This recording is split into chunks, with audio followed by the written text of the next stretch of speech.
so I've understood that the hitta is like, it's a process that's powering, like we are just like a dead body. It's just made up of carbohydrates and like that. Yeah. And the so food we eat, yeah, we have become. Yes. But it is equivalent to just nature, something in nature, or like a dead piece of, like a dead body. Yeah. But because I have a thing called mind, It seems like I'm powering. alive. Exactly, it charges this. Yeah. Yeah. And so when we die, it's just the hitta it's just like an energy. It's just there. So what happens, like when we are reborn, is it like the mind goes and finds another, like just another like form, in the form of a body, and that's how, until we find like peace, we keep on going in that cycle. So that's your question. Yeah. Okay. So now, first thing, Putta, you have already understood, because the previous day we had that dhamma discussion, that you at least conceptually understand, I'm not my body. Like, I know I live abiding by my body, but I'm certainly not my body, because I can't control it the way I want. From the time I was born, it is only dying, which I call aging. But I am dying. Like, when I compare myself from the day I was born to now, I'm an older person, older version. And my cells and the nerve system and the whole body functions are really not so fresh or young as it used to be. It's decaying every day. Plus, you are a medical student, you very well know, obviously, the fundamental nature of the body is that it lives on the food we consume. And certainly, then whatever the nature, or we call as nature, right, if it consists of certain elements, I am that. Fundamentally, the trees grow in soil, so the food that I consume is essentially soil. And then you have the component of water. It certainly has heat, and it also certainly has air, because I breathe air, plus the food, if you look at the molecules and how it combines things together, right, it is moving from one place to the other, right, means it has that ability to form into something and generate and degenerate. Form and then disappear into something else. Like, every time it's happening. That's why when you eat a banana, in no time the banana is you. We can't even separate out the banana and take it out. Like, where is the banana? Well, I ate. What do you mean? Like, I'm the banana. No, you are a human being. Well, I ate the banana. Oh, but I see a human being. Yeah, that's exactly. So the nature of particles in nature, or whatever that you call as the particles, let's not complicate it using these advanced words. For the simplest terms, we'll say anything that is made up, the smallest chunk which the nature is made up of, I am part of it. But however, I feel that I'm active like a machine, and I'm like processing information. Even now I'm processing this information, I respond, I understand, I even have some body movement, I even say and even respond with words. Means I speak and I act because I think. I'm a dead body, but I'm thinking. I certainly know I'm thinking, because I have, now here we are communicating using language English, and we use a lot of words and expressions, right? A lot of different types of sentences. You make sense out of what I'm saying. I'm also trying to make sense out of what you are saying. So I'm also thinking, you're also thinking, and because of the way I think, my mouth and the body get activated in certain way and respond to you. But we started off saying, I'm not the body. So how come now I'm talking? Yeah, because I think I have heard about this interesting word, hitta, or the mind.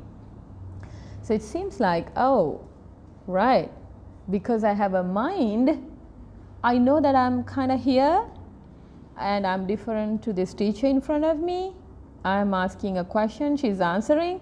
So I distinguish the difference between me and her, right? So it's my mind. It's not the body that sees or understands. It's my mind helping me to understand, respond, and take action, hopefully even from now onwards, about what I'm hearing? All right, yes. So first of all, you got to understand, now I have an expression which is first level is the body, physical body. I have a very fundamental understanding about it now, that I am not my body because I can't control anything about it. However, I live inside or abiding by this physical body which is made up of nature.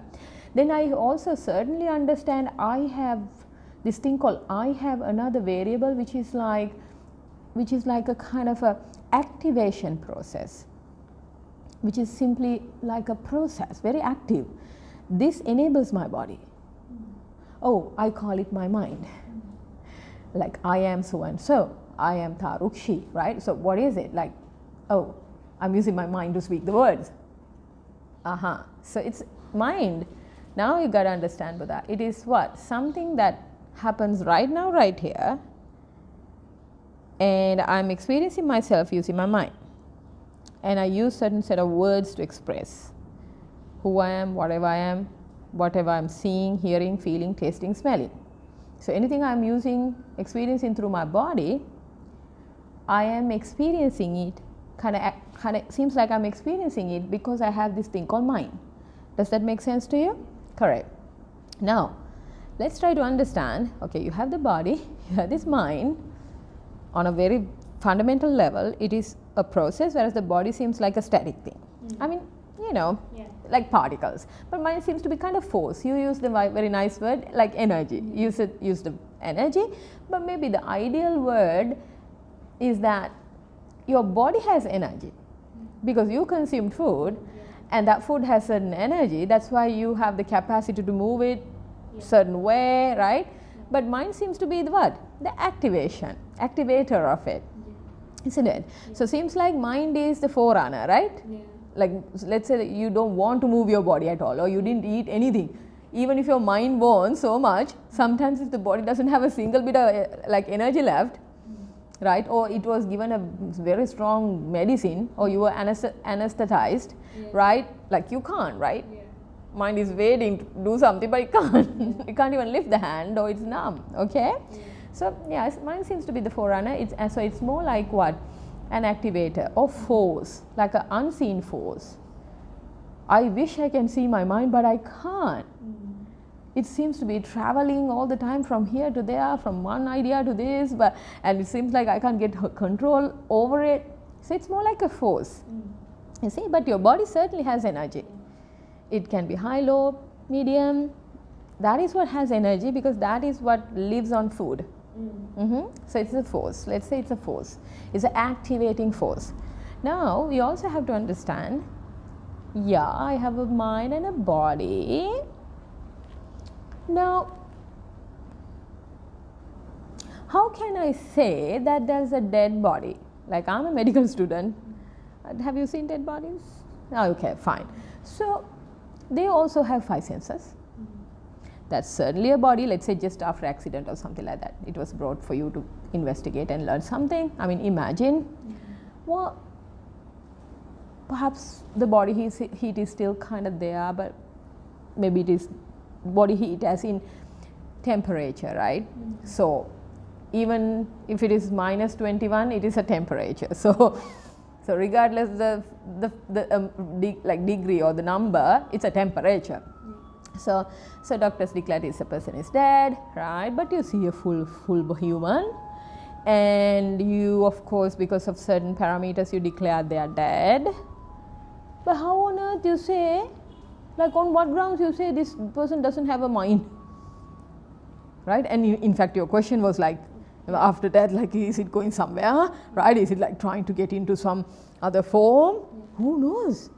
Could that mind be a ghost now or whatever? Right? That's the question, right? Like, what kind of form will it take? Where does it travel? How will it go? Because it's just a force, I don't even see it, but I know it's there. So the question comes with it. When the doctors have declared, of course you have certain very solid parameters or guidelines on which you declare, look.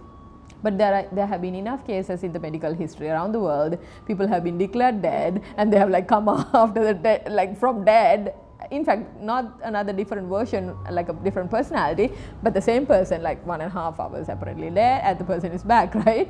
Lot of stories like that.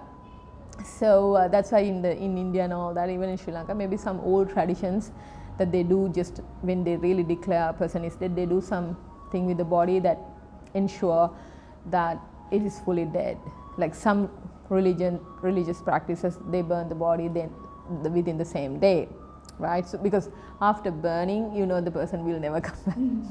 And India, apparently they tie the big toes, the leg. So apparently that is one place, according to the yogic way of explaining it, like certain element of prana, okay, like energy form of the body leaving the body slowly. So if they don't tie it, actually the energy can come back, right? So there are different, because of the way they have understood the meaning of life and death, they do different things with the body, okay? So some even somehow do certain things and they reactivate the body, like new medical equipments, right?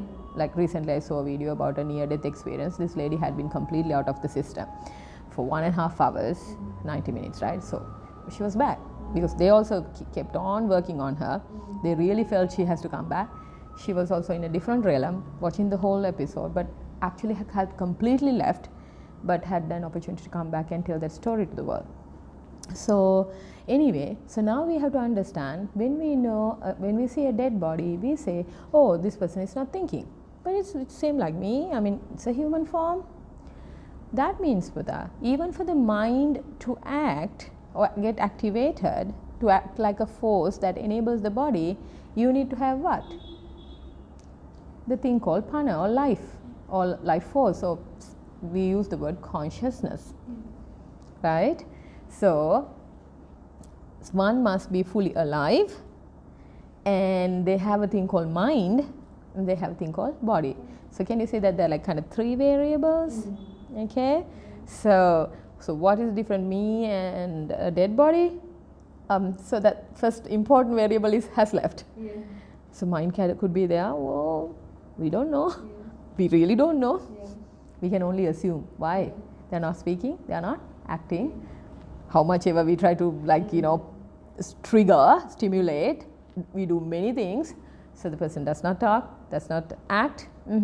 Seems like mind has kind of ceased to exist in some way.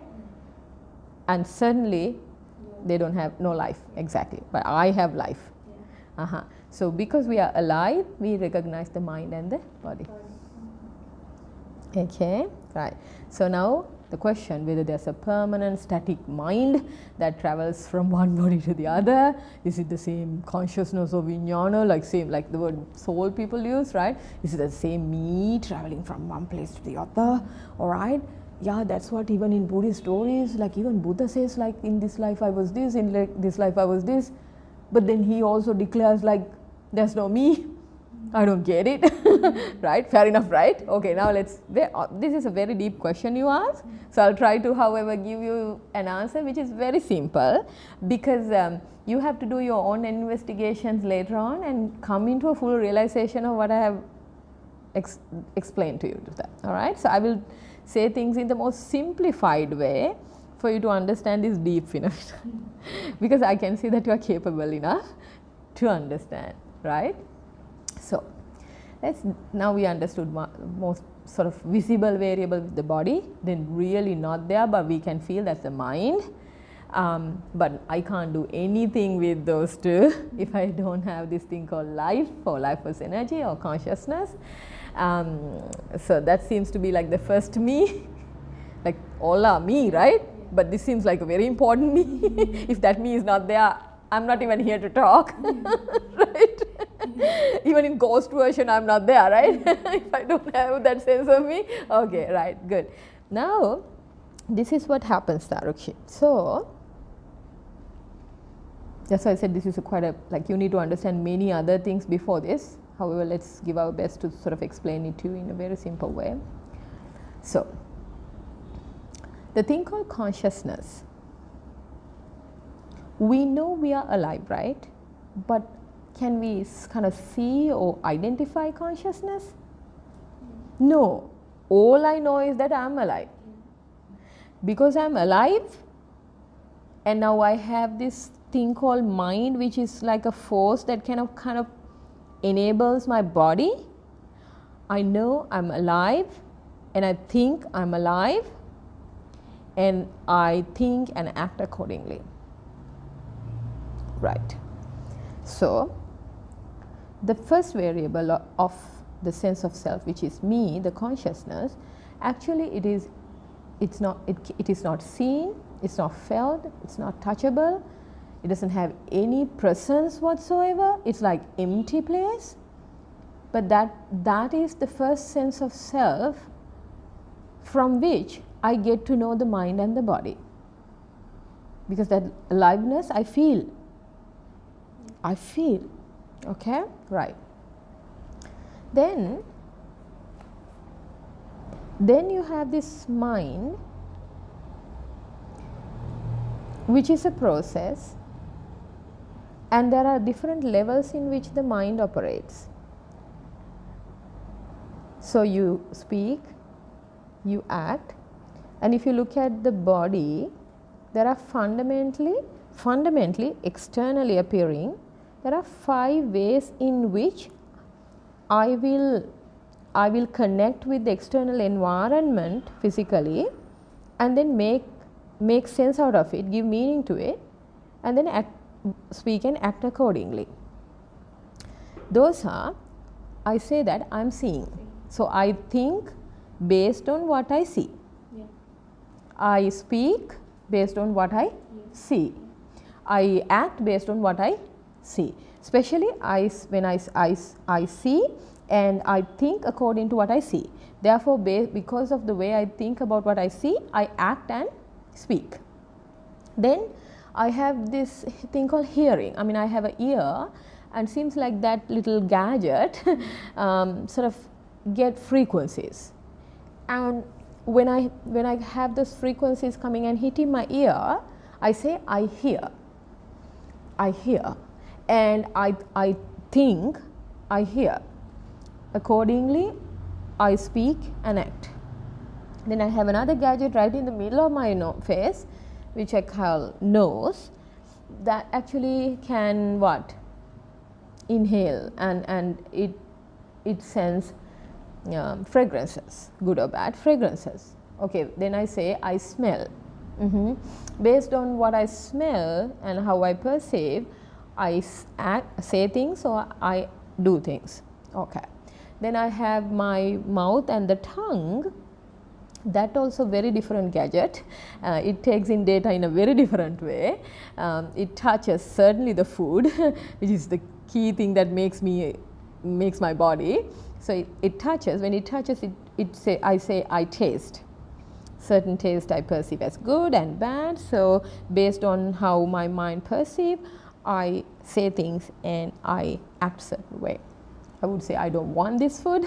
I would say I like it, and then eat more of it. So that is that kind of thinking that I taste, and I act accordingly.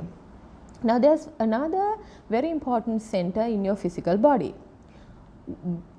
on which the mind operates. That is your brain, which is inside. That is not external, but I certainly know that I have a brain, because when I kind of think, I feel up there. Of course, you are a medical student. Certainly you have seen brains of people and animals, right? You certainly have not seen your brain. Hopefully you have one inside. That's why you are hearing and like trying to process. Maybe if you touch, even try to really press hard from behind, you might touch something inside, but you still won't see your brain.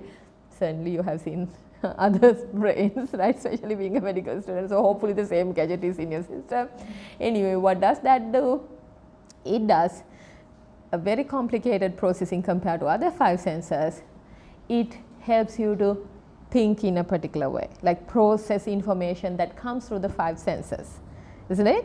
So 5 senses kind of take in data. Seems like the inside thing, the 6th sense, so to say, let's call it that way, or 6th equipment in the system, human system, process information based on the information that had come from the other 5. So it's like a processing center, right? Yeah, that's why it is up there away from gravity, and we wear helmet and other things when we want to protect it, and we do everything possible to protect our brain, obviously, right? That's why we have thick hair to all that stuff also in a way, right? If you look at, that's the reason, so to provide some protection and heat and all that.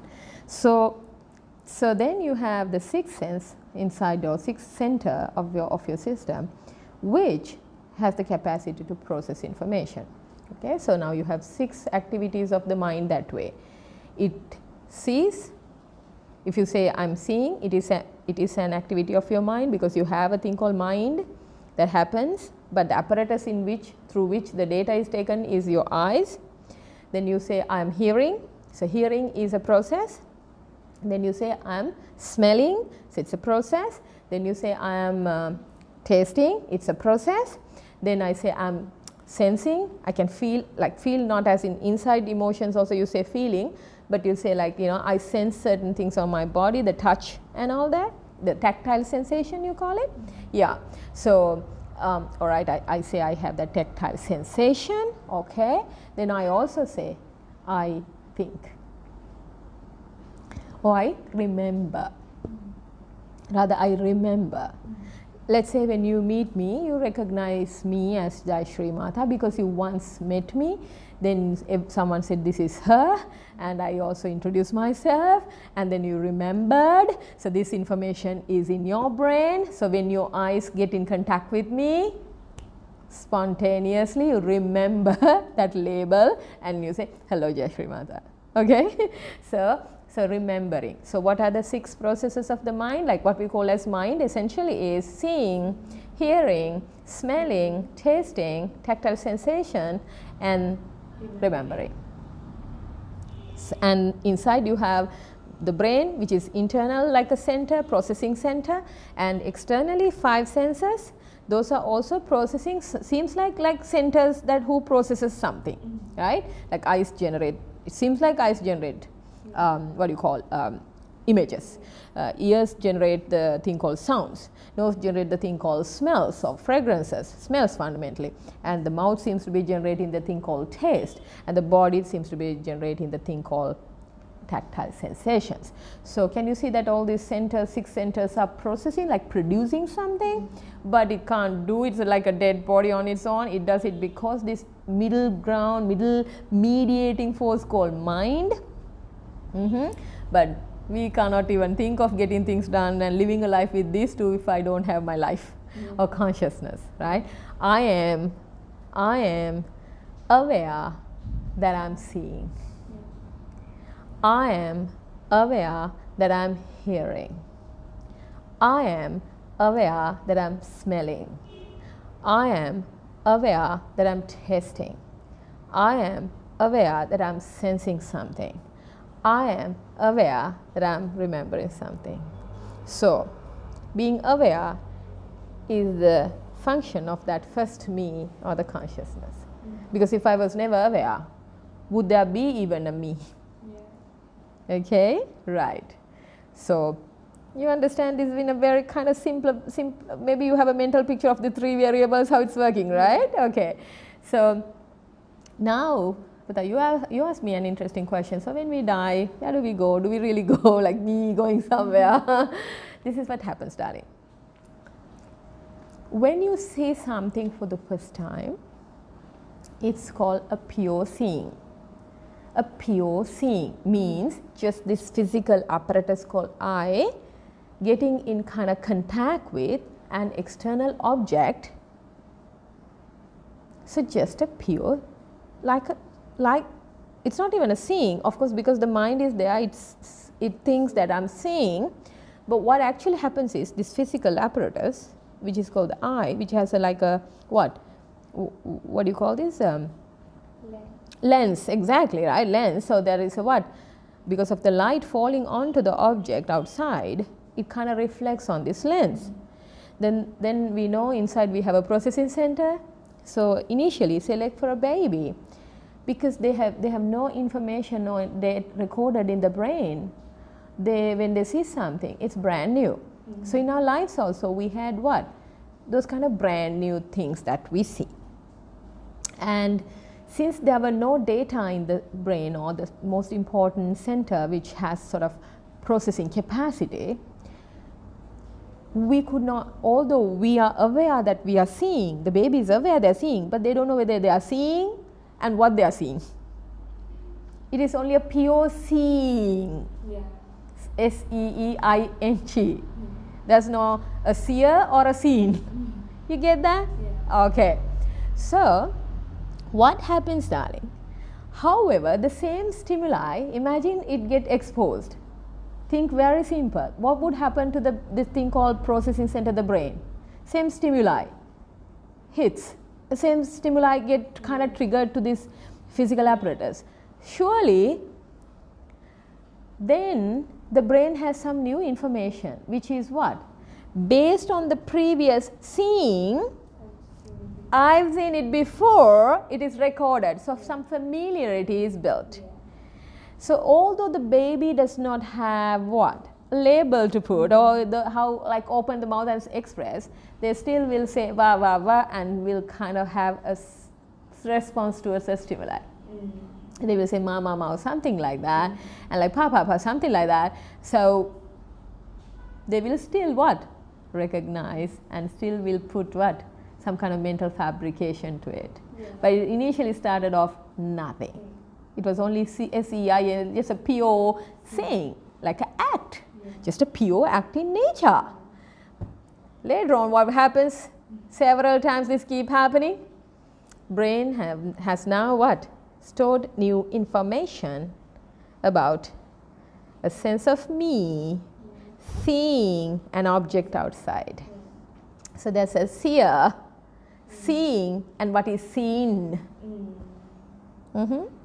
S-E-E-R and S-E-E-I-N-G and S-E-E-N. You get that? So this keep happening. After a while, what happened is that information gets stored in your so-called brain. In psychological terms, this is what we call as the yatihita, or unconscious mind, or subconscious, right? This is why in hypnotherapy or some kind of regression timeline therapies, suddenly people remember memories that they never knew. Okay, in subjects like the subject that I used to master in my previous way of living, NLP, neuro-linguistic programming, there are ways of programming those memories and letting go of the pains and traumas stuck in memories. Very powerful way of applying psychology is called NLP, neuro-linguistic programming, right? So it's a way of what? Manipulating this brain in a way, like really manipulating using words. That's NLP's. That's what I mastered and really did a lot of work in this country, right? So it's applied psychology, but using language, manipulating, I repeat to you, manipulating the brain. Like the same traumatic memory after an NLP session, the person feels like neutral. I used to hate green apple, now it's important I eat green apple, we can make people eat green apple. Like we manipulate, like what is hypnosis also? It's manipulation. Like something really bad happened to you, we make people believe nothing happened. Manipulation using language, right? Do you get this now? Yeah. Good. So, what happens is for that, this information gets stored in this place called, say, subconscious mind, and those imprints are there. So, the ability to see the same thing again is there. However, truth, the abstract, very absolute real truth is that every time you are just seeing something brand new. It's only a pure seeing. But because you have previous data, when you see this, get the similar stimuli, I am seeing this. Yeah. Get that? Right.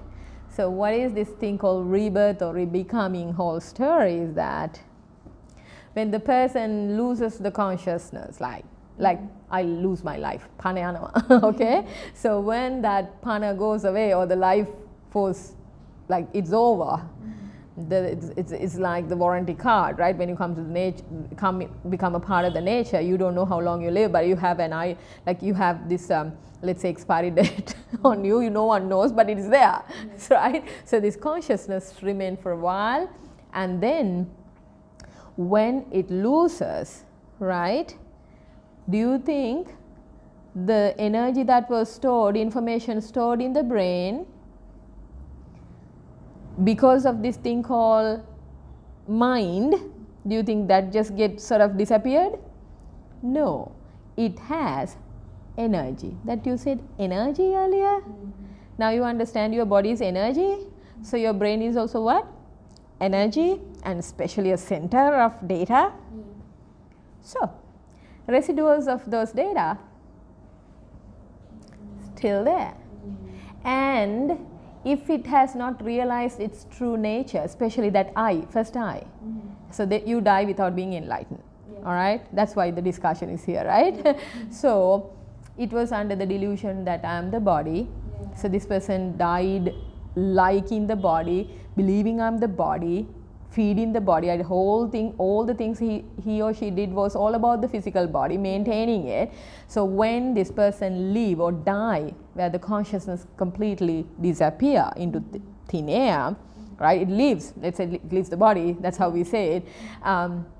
What happened to that energy still lingering in the brain system? It has the capacity, what to do? It has the capacity to again see, hear, taste, smell, touch, because of the data that has been what? Stored, because it's energy. It's part of nature. So anything in nature what? Recreates. So if the mind was under the delusion that I'm the body, it recreates. That's why rebecoming or rebirth. Rebecome. That's the right word in Buddhism. That's why you have rebirth, because you die with the sense that I'm me. And that information is there. That's why based on the kind of data that was inserted, and especially the kind of thought process that came in the last breath, the mind decides automatically, has that what?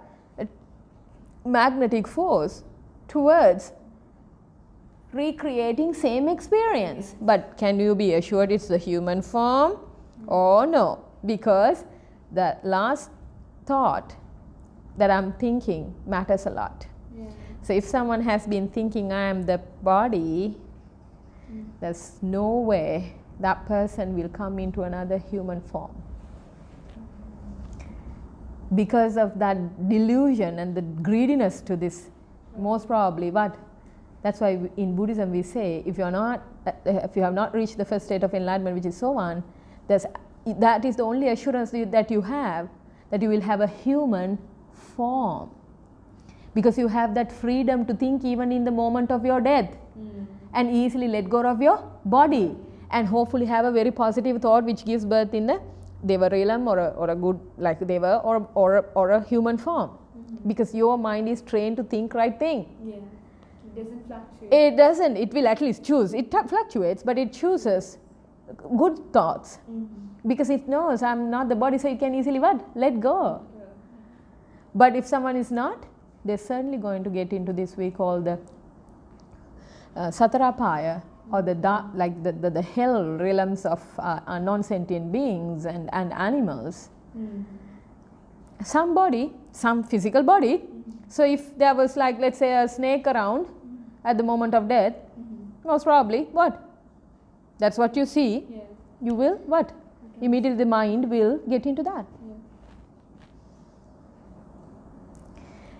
And imagine the person dies in front of a Buddha, and at the time of hearing, he was enlightened.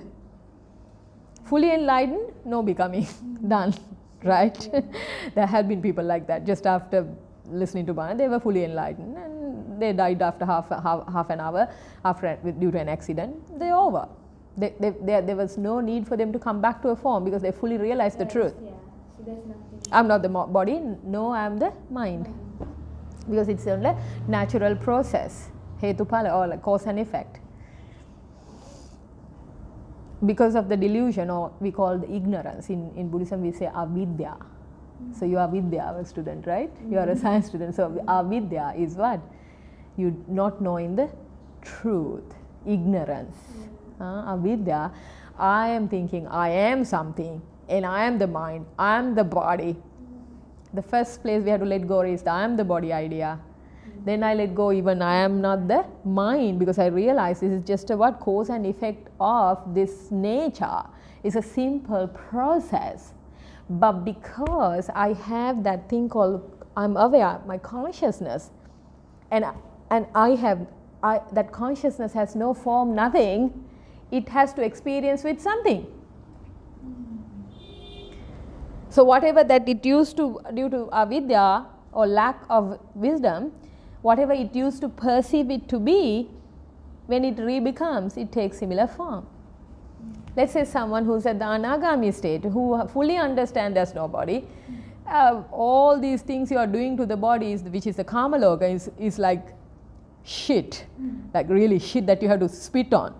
There's absolutely no value. So that's what anagami is, non-returner, is a person almost close to an arihant who has like really seen the naked truth of this existence, and they understand there's nothing to hold on to, anything as good, mine, valid, there's substance, there are really stuff.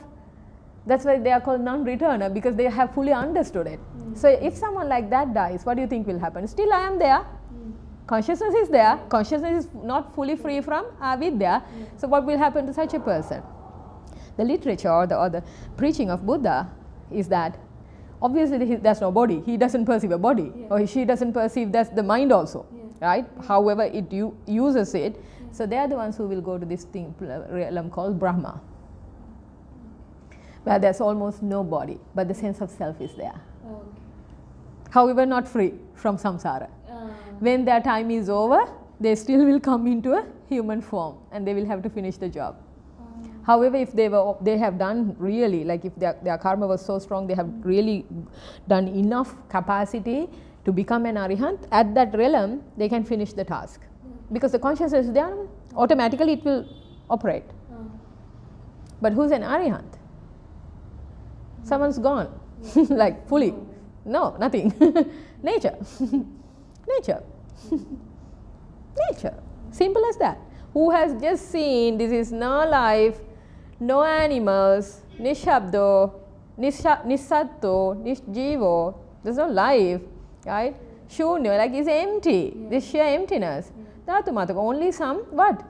Physical, like material elements, particles appearing, like forming and destroying. Creation, destruction, same time, which is just a cause and effect, hetupala. There is this cause and there's an effect. So when the baby sees something at the first time, there's this eye and there's an external object and the thing called consciousness and the mind. So I see, right? So that cause and effect created a seeing as the effect, and that data gets stored. That first seeing becomes the next cause. That's why next day when the baby sees the similar stimuli, he responds. Later on, when you learn, when the brain is fully what? Sort of organized, set up with words, then you even what? Have mental like fabrications like attribute words. So when we say we are seeing, I'm experiencing my life, what are we actually doing? Giving birth to a dead past. It's like an illusion. It's a total illusion which keeps on happening. It's like I'm in a movie, inside a movie, thinking I'm part of the movie, whereas I'm only the director. And like, you know, I'm living as if it's real. And then suddenly one day I come out of it like, oh my God, this is just a movie.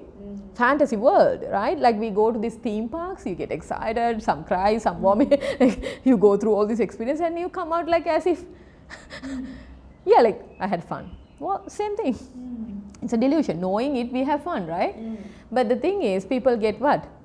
Deceived by this delusion, thinking it is permanent, it's mine, it's real, and there are really substance. It's mine, me, and within my control, whereas none of it is in my control. There's nothing that we can say as important or substance of value. And because of that delusion of the consciousness, the first level it got it wrong, and it kept on doing it, and then the mind what? Kept on traveling from. It's not that one mind, static mind, only in that moment it creates, but it leaves the imprints. So the imprints has the capacity to regenerate, because you have not still let go of the me, the big me. Right? You get that? Yeah. Is that clear? Yeah. Okay. Interesting. Yes, it is interesting. Do you have any more questions? Maybe one more question you can ask. It's okay.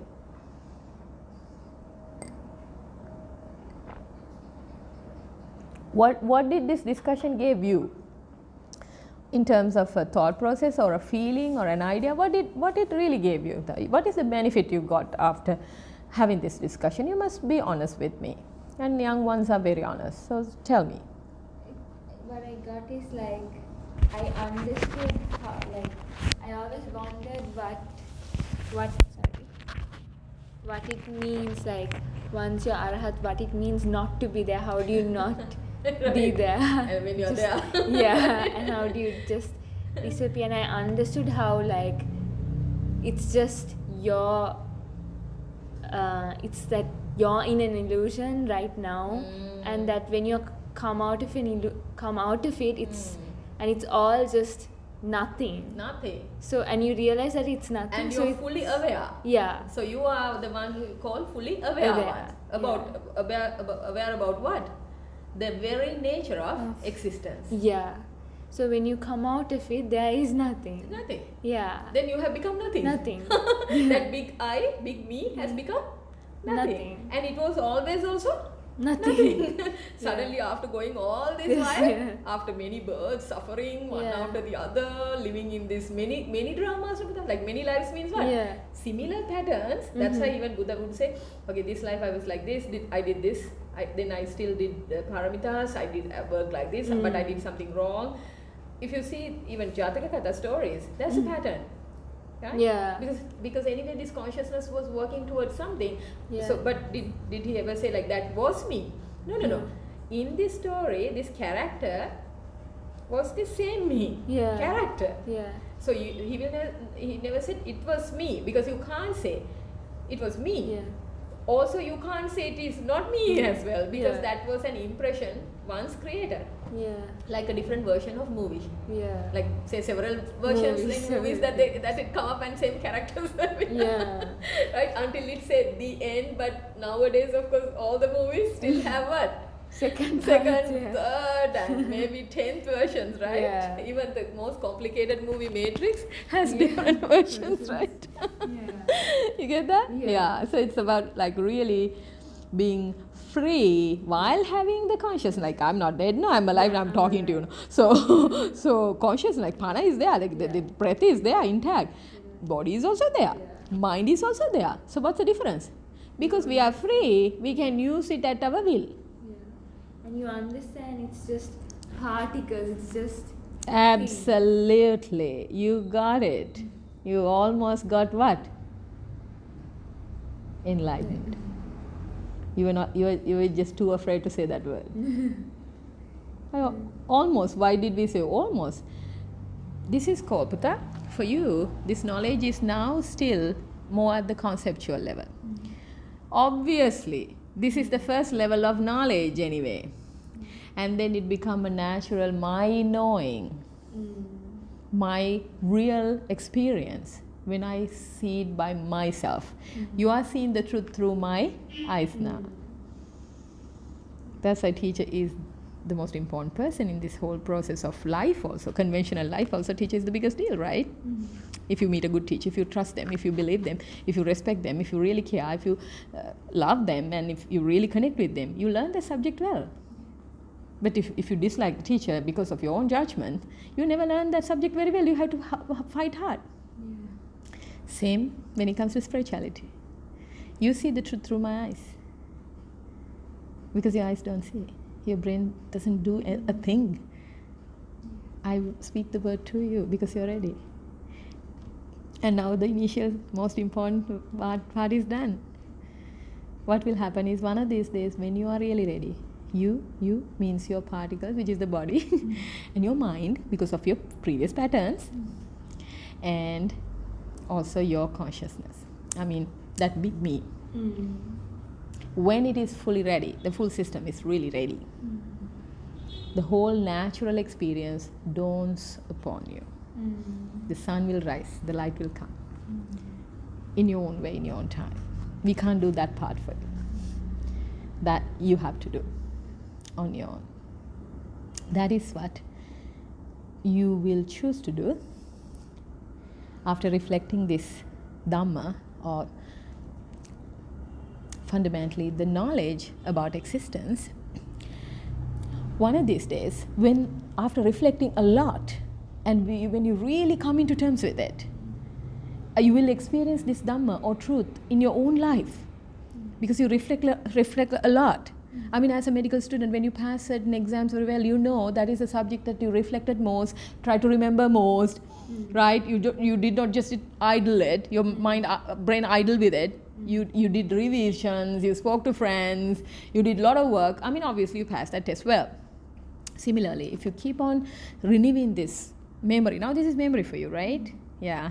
And it's information in your brain, right? Yeah. So you have to retrieve the information once in a while, right? Yes. And specifically through your life experiences. That's the most important thing, like applying it. What will happen? Over a period of time, this becomes your truth. No longer, of course, you learn it from me, so you will still have that, let's say, gratitude or connection as the first source that it came to me, this new way of seeing and new life. And you will have reverence. However, you will be reverent because you hold the truth. Now you are the holder of the truth on your own, because you saw it by yourself. Then you will act differently, meaning earlier you did everything, every worldly thing that you thought is right, means you're taking care of your body and the delusion, right? Preparing for the drama, preparing for the movie kind of thing. Now you might spend more time reflecting and even learning meditation properly, because you have to actually come to a place of maturity in this path, that I am actually letting go of these things. I really have to dedicate a whole of my life, because this really matters to me. You will come to a certain level of maturity like that. I don't know when, but it will come. It is assured that it will come to you. Do I have to do anything in living in this material world? Yeah, so that is where the first discussion, that on the first day I did some rituals here with you. Like, we don't have to do any ritual, right? We are nothing, right? Why are we doing? Because we know that was the way, that was the approach we took to come to this freedom. So it's our duty to teach you, not by saying, but the things that we have to do physically, we have to show you. That's how I can give new birth to you. That's how I will become the next real mother. But not the biological mother, but one who has given you the eyes to see, real seeing. This is wisdom. So that day I did rituals. I mean, you have seen these rituals, and you would have even as a child done it, but that day you realize why you are doing it. So those rituals are part and parcel of the element we call sila, or discipline. We are restraining ourselves from doing the wrongful things. Then the mind will not learn how to think wrong way. Because you think the wrong way, you speak the wrong way, you act the wrong way. So you're controlling it. You're diligently. You are monitoring your own mind, because you know you're not the mind. Earlier you thought you were the mind, so you couldn't control. But now you have some idea. And then you will continue to do good thing as a human being. More good. If you did some good yesterday, no. I'm a human being. I'm going to do more good things. I will have more patience. I'll be more loving and kind. I'll be more forgiving. I'll be more understanding. I'll be more letting go. I will not associate certain people because it is not right by me. I don't need praises. I need the truth. I will choose to associate these people because they help me grow. So I will do the rightful things all the time, skillful actions, kusala karma, and I will stay away from akusala karma. I mean, only a very disciplined person can do that. So what is sila is all about what? Even the basic nitya sila, pancha sila, or the 5 precepts is all about the fundamentals of me connecting with existence. If you look at all 5, it's about me connecting with existence. And if I can't respect the fundamentals, me and my connection to existence, can I ever be enlightened? If I keep destroying what is not me, hurting what is not me, stealing from what is not me and manipulating what is not me, abusing my body to influence, just to get a little sense, trigger, fun, and hurting someone. When I hold the truth, speaking something else and lying. So I'm training my mind to what? Go in samsara and suffer more. It's not enlightenment, it's not freedom. It's against nature. So yeah, you have to protect, really adhere to 5 precepts. And if you extend it to the 8, which is possible, even in day-to-day life, it's possible to be a great person. In fact, a person who abides by these principles are protected by nature. Especially being a woman. Say you are beautiful. All right, yeah, people give some merits. You have richness and education. People give some merits. But if you break fundamental precept, like being a woman, like you break an important one, like you silvat bhavanati vena, like you become someone who has lived in a way that is not reflecting your true character. No one will treat you for your beauty. No one will treat you for your so-called money and education. If they are nice to you, they will maximum kick you out of the system because they were nice people. But if they're really bad people, they might even kill you. Well, if they're really smart, intelligent people, they won't hurt you in any way. They will just let go of you. So, yeah, sila. And then, of course, even in the smallest way, with such practices, and reflections are mostly about wisdom, enhancing wisdom, but wisdom doesn't come if you don't train your mind to be calm. So you have to practice in some ways some type of meditation on a daily basis, only to help you. Forget about others, just because you care for yourself. You're training the mind. Those are the 2 first steps. The final is a little hard. That is why you have to really sort of allocate, all of your life. That time comes for all of us. I also have done all the worldly things, indulged, made all mistakes, broken rules, and suffocated and complained others were responsible. But until I took 100% responsibility, and I learned how to take responsibility every day, in every way. And finally, when I realized there's absolutely nothing valuable in this world to hold on to, I decided, okay, whole of my life and many lives, because I am a psychologist and I'm a hypnotherapist, and I knew how to read I had that intelligence to read past life, to even get information about my past lives. It was an easy piece of cake for me. I had that capacity from my childhood. So I just improved it with my other meditating abilities, all that. So I knew, look, this is over. So just last month, I decided, look, I decided, as much as I decided, it so naturally happened that I found my teacher. Because I was ready. That's why they say when the student is ready, teach happiest. But all that before, so I was seeking for a teacher, I never met him or her. But I was genuinely seeking enlightenment, freedom. I was genuinely just like you. From early days. But I was not ready, mentally or physically. So nature does not, or God does not give you what you're not ready for. This world, universe is benevolent when you're really ready. Your genes are ready, your chemistry is ready. You can't even imagine the enlightenment experience. People try to imagine it through the stories. You can't. Because what happens is like out of no world. It is beyond, it's supramundane, it's beyond sensory experiences. That's why we can't say it. When we say it, people say we are mad. And in the past, when people declared they have found out something, they were killed. Like say Jesus was crucified for speaking the truth. Now they understand he spoke the truth. Now it's a religion. So for Buddha, just that Buddha force is, Buddha energy is pure nature and pure universe. The force is so powerful, one can't kill. But many damaged him. Many tried to hurt him anyway, right? Like the person, sort of say, right? So same thing, yeah. So when it happens. But yeah, I dedicated. Like I realized it's my time, and it's so the letting go happened naturally of the previous work I have done many lives ago, and this life too. And now we agreed earlier we can't control anything in this world. It's impermanent and it's empty, and I can't. There's nothing that I can say. I am enlightening. No, you can't. Even that stops. Even that is out of your control.